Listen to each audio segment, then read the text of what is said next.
The primary focus of Training for Changes is the Futsal Academy. We're with these children 2 days a week on the field and 1 day a week in the classroom, and then we're also often together on the weekends as well. Between 2010 and 2013 was a time of laying the groundwork for what we have today, connecting with local partners to see how we could fill in some of the gaps in the sport for development industry and to create a space where the kids could receive more in-depth care on a long-term basis. And we've been growing ever since 2013 when we started. There's 6 boys that we got when they were little boys, 6 years old. You can see the fruits of what we've put in, number one, and the relationships that they developed growing up as 6-year-olds together. In the last 2 years, we've been able to do much more with education inside the classroom in terms of what we're offering kids in individualized academic support. I went and visited the school, and they were using this program called School in a Box. By the grace of God, we were able to get the money raised by people donating to be able to get this box. It's all on tablets. One teacher who they'd call the facilitator, and each kid is doing something different. So one kid's working on fractions, another one's working on multiplication, but they're in the same class. But each kid can progress at their own speed, and then the facilitator is just supporting the kids as they drive their own learning. The box doesn't even need Wi-Fi. You just plug it in the wall, and then it has a router, and all the tablets connect to the router. And then there's a series of videos that they watch that explain the material, and then little quizzes, and they have to be able to get a certain amount correct in a row without making a mistake to show that they've mastered it, and then they can move on to the next piece.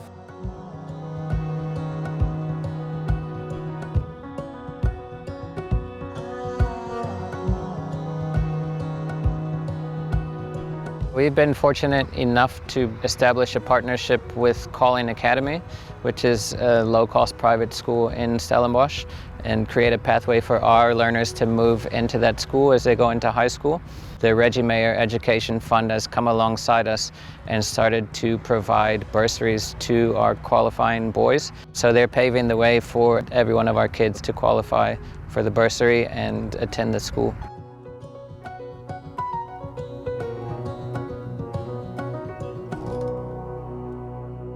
Last year, during the hard lockdown with COVID, obviously our communication and contact with them was interrupted. As difficult as it has been, it's also been nice in the times that we were not able to be involved in sport. We were able to engage with the families a lot more. We were able to help put food on their tables, to help their kids continue to be educated while schools were closed. So I think those things families take notice of, neighbors take notice of. Our motto has always been more than sport.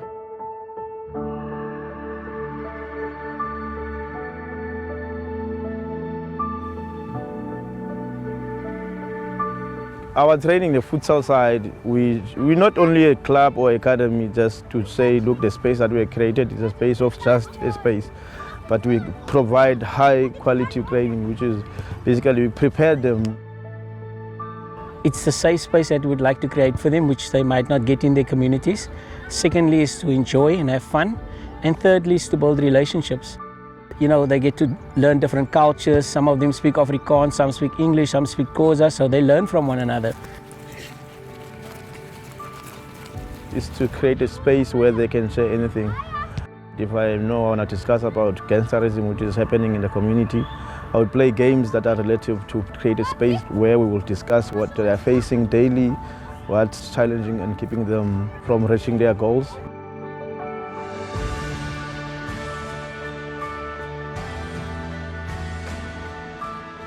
Our end goal is to empower them as self-directed learners so that they can achieve their full potential in the classroom, outside of the classroom. That is ultimately what we want to see, good fruits from these guys one day because of the values and the principles that they've learned here at this academy.